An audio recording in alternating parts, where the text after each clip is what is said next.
সম্মানিত ভিউয়ার্স, কেমন আছেন সবাই? আশা করি আল্লাহর রহমতে ভালো আছেন, সুস্থ আছেন। আপনাদের সাথে আমি রয়েছি মোহাম্মদ রাশেদ মোশাররফ, শিক্ষক নিবন্ধনধারী, কারিগরি শিক্ষা ও trade instructor, Itna Nurpur DD মাদ্রাসা, ইটনা, কিশোরগঞ্জ। সম্মানিত ভিউয়ার্স, আপনারা দেখছেন রাশেদ এডুকেশন টিভি। সম্মানিত ভিউয়ার্স, আমার নিজ জেলা জামালপুর ও নিজ উপজেলা সরিষাবাড়ি উপজেলা। সম্মানিত ভিউয়ার্স, আজকের আলোচ্য বিষয় ষষ্ঠ গণবিজ্ঞপ্তি 2025-এ সেসিভুক্ত 640টি বিদ্যালয়ের শূন্য পদের তালিকা।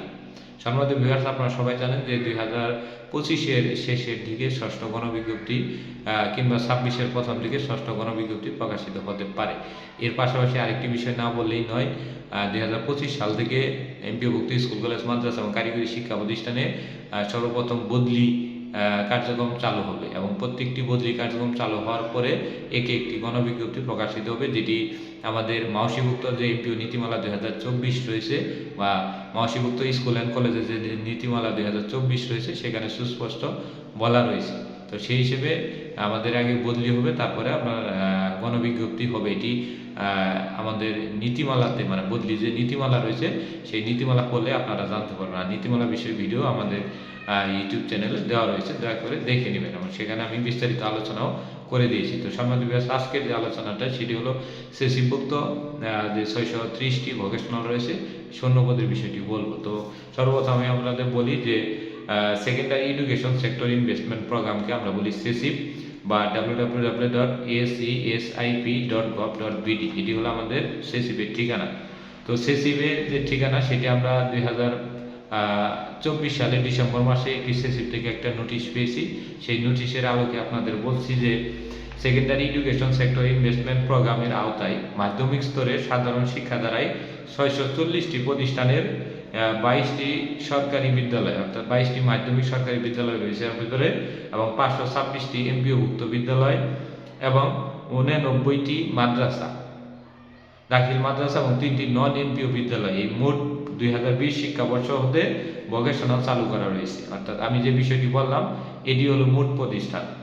পরে বলা হয়েছে যে বর্ণিত শিক্ষা প্রতিষ্ঠানের মধ্যে বেসরকারি প্রতিষ্ঠানে জনবল কাঠামো এবং এমপিও নীতিমালা সংশোধন করবে। অর্থাৎ আগে কিন্তু এই ট্রেড অ্যাসিস্ট্যান্ট এবং ট্রেড ইনস্ট্রাক্টর নিয়োগের জেনারেলের সাথে কোনো নীতিমালা ছিল না। তো এই যেসব প্রতিষ্ঠানে চালু করা রয়েছে তাদের সাথে এই নীতিমালাটা অ্যাড করা রয়েছে।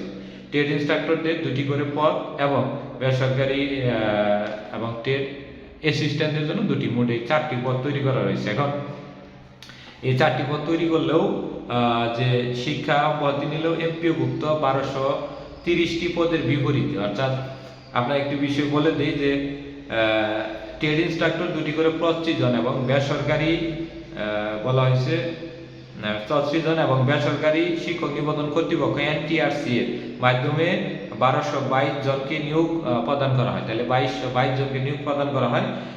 কিছু অন্যত্র ভালো কর্মের সুযোগ এবং অন্যান্য কারণে বেশ কিছু সংখ্যক শিক্ষক বা ট্রেড ইনস্ট্রাক্টর অব্যাহতি নিয়ে এমপিওভুক্ত 1230টি পদের বিপরীতে বর্তমানে, অর্থাৎ ডিসেম্বর 2024 এর 12ই ডিসেম্বর পর্যন্ত যে তথ্যটি রয়েছে সেটি হলো যে বর্তমানে 934 জন ট্রেড ইনস্ট্রাক্টর এই সেসিভুক্ত প্রতিষ্ঠানে নিয়োজিত আছেন এবং 296টি পদ শূন্য রয়েছে। তার মানে আপনার এই 10টি ট্রেডে এখন 296টি পদ শূন্য রয়েছে। এই 296টি পদ ষষ্ঠ গণবিজ্ঞপ্তি 2025-এ যুক্ত হবে। আর এনটিআরসি কর্তৃক সফটওয়্যারের মাধ্যমে চাহিদাই রেজিস্ট্রেশন বা রেজিস্ট্রেশনের তথ্য প্রদানের জটিলতার কারণে শূন্য পদ সমূহ যথাযথভাবে পূরণ করা সম্ভব হচ্ছে না। একইভাবে এমপিও নীতিমালা সংশোধন করে প্রতিটি প্রতিষ্ঠানে 2 জন ট্রেড ইনস্ট্রাক্টর এবং 2 জন ট্রেড অ্যাসিস্ট্যান্ট পদ সৃজন করে কমিটির মাধ্যমে কিন্তু নিয়োগ দান করে ট্রেড অ্যাসিস্ট্যান্ট।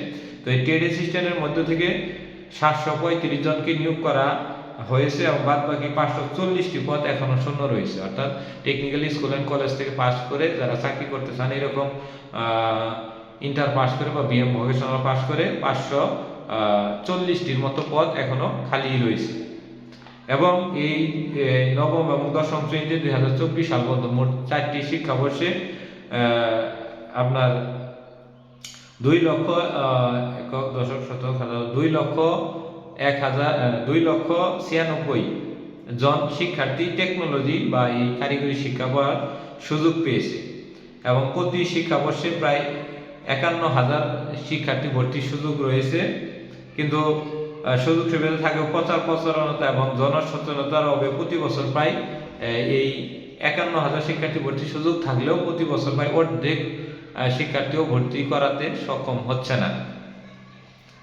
এগুলোর কারণে আপনার এই ট্রেড অ্যাসিস্ট্যান্ট পদ এবং ট্রেড ইনস্ট্রাক্টর পদগুলো খালি রয়েছে। তবে আমরা যেহেতু ষষ্ঠ গণবিজ্ঞপ্তিতে ট্রেড ইনস্ট্রাক্টর হিসেবে আবেদন করব, তো সেই হিসেবে আমরা মোট 296টি বা 93টি পদের মতো আমরা এই পদ পাবো। এখানে 296টির কথা বলা রয়েছে, 296টির পদ। তো খুব কম বেশ করে দিলেও যদি সকল প্রতিষ্ঠান দেয়, তো আমরা 250+ পদ আপনার এই অনেক প্রতিষ্ঠান কিন্তু তথ্য দিবে না, কারণ তাদের যাতে কম্পিউটার অপারেটর ওইভাবে দক্ষ না, কিংবা বিভিন্ন কারণে তারা দেয় না। কি কারণে দেয় না তারাই ভালো জানে, বা গুরুত্ব দেয় না। তো এগুলোর কারণে ষষ্ঠ গণবিজ্ঞপ্তিতে আমরা সেসিভুক্ত প্রতিষ্ঠানে একটু পদ পাবো। তো যারা সেসিভুক্ত প্রতিষ্ঠানে পদ পাবেন তাদেরকে আমরা অনুরোধ করব যে বিষয়টি, সেটি হলো আগে স্কুল দিবেন।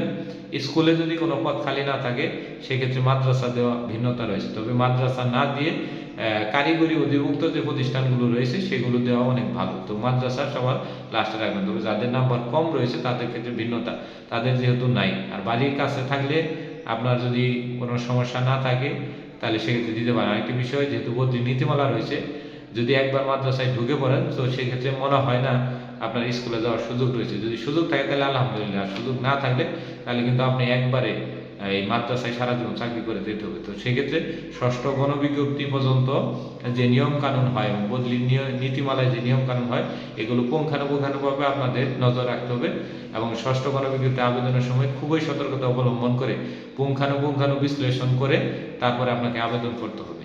এ হলো আমাদের ষষ্ঠ গণবিজ্ঞপ্তি 2025-এর শূন্যপদ। এখন আপনাদের মনে প্রশ্ন আসতে পারে যে কোন ট্রেডে কতটি শূন্যপদ রয়েছে। তো এখানে এই বিষয়গুলো দেওয়া নাই।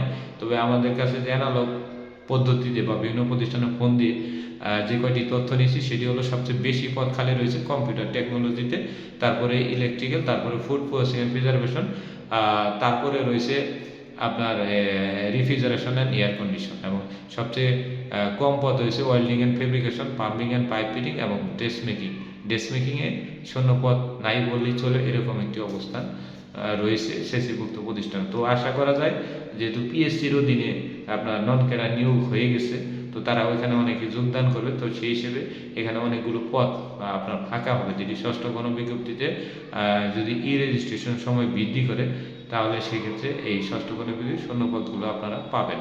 তো আশা করি ভিডিওটি বুঝেছেন। ভিডিওটি যদি ভালো লাগে তাহলে অবশ্যই লাইক, কমেন্ট, শেয়ার দিবেন। ধন্যবাদ সবাইকে।